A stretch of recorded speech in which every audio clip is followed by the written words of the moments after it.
কমিশনের পক্ষ থেকে আমাদেরকে দাওয়াত করা হয়েছিল একটা সেমিনারে অংশগ্রহণ করার জন্য। আর কাদেরকে দাওয়াত করা হয়েছে এটা আমাদের জানা ছিল না, কারণ আমাদের যেমন দাওয়াত করা হয়েছে তেমনি অন্যদেরকে দাওয়াত করা হয়েছে। কাজেই কাকে দাওয়াত করেছে আর কাকে করে নাই এটা আমাদের জানা নেই। এখানে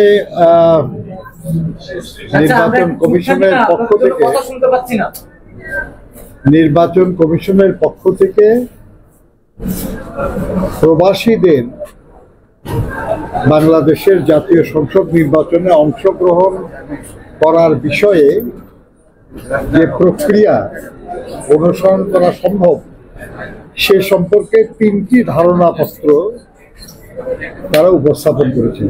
একটি ঢাকা বিশ্ববিদ্যালয়ের একজন প্রতিনিধি, একটি বুয়েটের একটি প্রতিনিধি একজন প্রতিনিধি, আর একটি MISTর প্রতিনিধি। আপনাদের একটু আগে বলছিলেন যে এগুলো বিষয়গুলি কি, আমরা শুনেছি এবং বিভিন্ন রাজনৈতিক দল তাদের অবস্থান ব্যক্ত করেছেন। আমরা তাদেরকে বলেছি যে যা আপনারা এখানে প্রেজেন্ট করেছেন এগুলো আমরা শুনলাম, আমরা আমাদের দলে এই নিয়ে আলোচনা করে আমাদের দলের অবস্থান আপনাদেরকে আমরা জানাবো। তবে 2014 সালের নির্বাচনেরও আগে, যেটা নির্বাচন হয় নাই আসলে, তারও আগে এই নির্বাচন কমিশন RPO সংশোধনের একটা উদ্যোগ নিয়েছিল। তখন আমরা বিএনপির পক্ষ থেকে যে প্রস্তাবগুলি করেছিলাম, যেটা নিয়ে দেশনেত্রী বেগম খালেদা জিয়ার নেতৃত্বে আমরা নির্বাচন কমিশনে এসেছিলাম, সেখানেও আমরা প্রবাসী বাংলাদেশিদের জন্য ভোটের অধিকার আমরা দাবি করেছি। এরপরে 2016 সালে বিএনপির চেয়ারপারসন দেশনেত্রী বেগম খালেদা জিয়া যে ভিশন 2030 ঘোষণা করেছিলেন, সেখানেও প্রবাসী বাংলাদেশিদের ভোটের অধিকার দেওয়ার কথা বলা হয়েছে। 2022 সালে 23 সালে বিএনপির পক্ষ থেকে 27 দফার রাষ্ট্র সংস্কার বা রাষ্ট্র কাঠামো মেরামতের রূপরেখা আমরা একটা ঘোষণা করেছিলাম। সেখানেও প্রবাসী বাংলাদেশিদের জাতীয় সংসদ নির্বাচনে যাতে ভোট দিতে পারে সেই ব্যাপারে আমরা প্রস্তাব করেছি, দাবি করেছি। এরপরে আমাদের যুগপৎ আন্দোলনে রত যেসব রাজনৈতিক দল সবাইকে সম্পৃক্ত করে তাদের সবার সম্মতি নিয়ে 2023 সালের জুলাই মাসে আমরা যে 31 দফা রাষ্ট্র কাঠামো মেরামতের রূপরেখা ঘোষণা করলাম, সেখানেও প্রবাসী শ্রমিকদের, প্রবাসী বাংলাদেশিদের বাংলাদেশের নির্বাচনে অংশগ্রহণ করার অধিকার আমরা দাবি করেছি।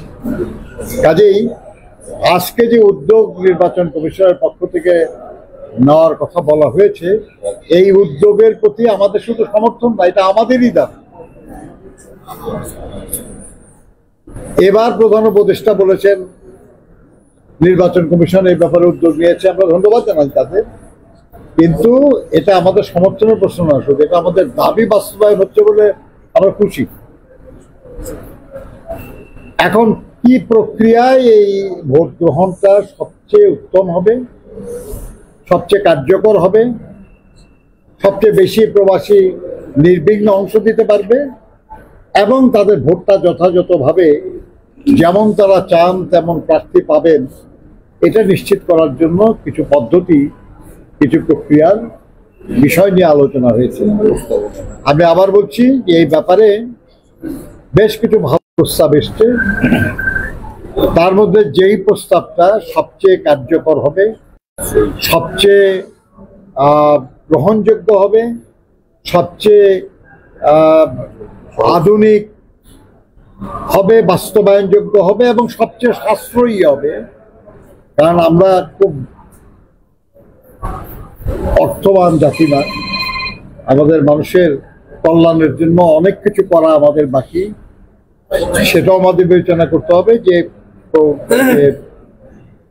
ধরনটা সবচেয়ে সাশ্রয়ী হবে সেরকম ধরনের এবং সহজলভ্য সহজবোধ্য এরকম একটা প্রস্তাব আমরা আমাদের দলের পক্ষ থেকে করব।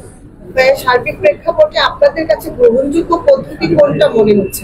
আপনি এখনই যদি বক্তব্য বলেন তাহলে এতক্ষণ কি বক্তৃতা করলাম? আমি বলেছি যে আমরা তো দলের পক্ষ থেকে এখানে এসেছি, আমরা জানলাম তাদের সব ডকুমেন্ট এগুলো আমরা নিলাম, আমরা আমাদের দলে আলোচনা করে আমাদের দলের পক্ষ থেকে আমরা জানাবো। তারা বলেছেন 15 দিনের মধ্যে, এবং এটাও বলেছেন যদি 15 দিনের মধ্যে না হয় আর একটু বেশি হলেও কোনো অসুবিধা নাই, কিন্তু আমরা মনে করি না যে এত বেশি সময় লাগবে, কারণ আমাদের তো এই নিয়ে কাজ করা আছে কিছু। আপনারা যে 31 দফায় যে দাবিটি জানিয়েছেন এটার পক্ষে, সেখানে কি আপনারা কোনো পদ্ধতি উল্লেখ করেছেন তার সাথে তাদের পদ্ধতিগুলো ম্যাচ করছে? আপনি এটা দাবির মধ্যে পদ্ধতির উল্লেখ তো থাকে না ভাই। আপনি দাবি করবেন যে আগামী ডিসেম্বরের মধ্যে নির্বাচন চাই, এবং যে নির্বাচনে কারা কারা প্রিজাইডিং অফিসার, প্রোভিং অফিসার হবে, রিটার্নিং অফিসার হবে বলবে দাবি করবে। আমরা বলেছি যে প্রবাসী বাংলাদেশিদেরকে জাতীয় সংসদ নির্বাচনে অংশগ্রহণ করার সুযোগ দিতে হবে, ব্যবস্থা, কিংবা কোন কোন প্রস্তাবের কোন অংশ, তাই না? এটা তো কোনো রিজিড ব্যাপার না, আমরা আলোচনা করে জানাবো। ধন্যবাদ আপনাদের। একটা ব্যাপারে একটা প্রশ্নের উত্তর যদি দিতেন। এখন পর্যন্ত রাজনৈতিক দল, নির্বাচন কমিশন, সরকার সবাই বলছে যে প্রবাসীদের ভোটের পক্ষে মতামত দিচ্ছে। একজন বাংলাদেশী হিসেবে আমিও চাই যে প্রবাসীরা এই আওতায় আসুন। গত সময়ে আমাদের যে নির্বাচন কমিশনার আমাদের সঙ্গে কথা বলেছিলেন একদিন এই বিষয় নিয়ে, সেদিন তিনি বলছিলেন যে 3টা পদ্ধতিরই কিছু ত্রুটি, কিছু বিচ্যুতি, কিছু সীমাবদ্ধতা, কিছু সুবিধা আছে। এখন যেখানে আমাদের নির্বাচনের পদ্ধতি এখনো ত্রুটিপূর্ণ, যে কারণে আমরা একটু 5ই আগস্ট হলো, মানে এই ভোট একটা বড় ফ্যাক্টর ছিল সেখানে, তো যেখানে আমাদের দেশের মানুষেরই ওইভাবে ভোটাধিকার এখন পর্যন্ত আমরা প্রতিষ্ঠিত করতে পারিনি, এই একটা বৃহৎ পরিসরে আবার ত্রুটিপূর্ণ পদ্ধতিতে আমাদের আসলে আগামী যাতে করে অনুশীলনের মধ্য দিয়ে আমরা সেই ত্রুটি দূর করতে পারি, কমাতে পারি। আর একটা জিনিস যেটা, সেটা হলো যে যদি এরকম কিছু নাই থাকবে তাহলে কি এত সংস্কার, এত বিপ্লব ইত্যাদি কথা আমরা কেন বলি? আপনার আসলে কি কোনো কিছু ফুল প্রুফ যে যেটা অংশগ্রহণ করার, এবং তারা তাদের যে দায় বাংলাদেশের প্রতি সেটা শোধ করার ব্যাপারে যে কঠোর পরিশ্রম করে চলেছেন, সেই মরুভূমির তপ্ত আগুনের মধ্যে, কিংবা মালয়েশিয়ার জঙ্গলে, কিংবা ইউরোপ আমেরিকার প্রচন্ড ঠান্ডায় কাজ করেও যারা আমাদের দেশের জন্য রেমিটেন্স পাঠান, যারা আমাদের দেশের কল্যাণের জন্য নিজেদের নিবেদিত করেন, তাদেরকে অধিকার দেওয়া আমাদের কর্তব্য। বিএনপি ডিসেম্বরের মধ্যে নির্বাচন চাচ্ছে, এর ধারাবাহিকতায় আমরা দেখতে পাচ্ছি যে সরকারকে বিভিন্নভাবে তারা সহযোগিতা করছে, ঐক্যমত্য কমিশনের সাথে বৈঠক, নির্বাচন কমিশনের সাথে বৈঠক। এমন অবস্থায় অন্তর্বর্তী সরকার একটি বিদেশি গণমাধ্যমে বলছে যে দেশের জনগণ চাচ্ছে যে অন্তর্বর্তী সরকারই তাদের জন্য শেষ ভরসা, এরকম একটা। এই ব্যাপারে আমাদের দলের পক্ষ থেকে বক্তব্য দেওয়া হয়েছে হবে।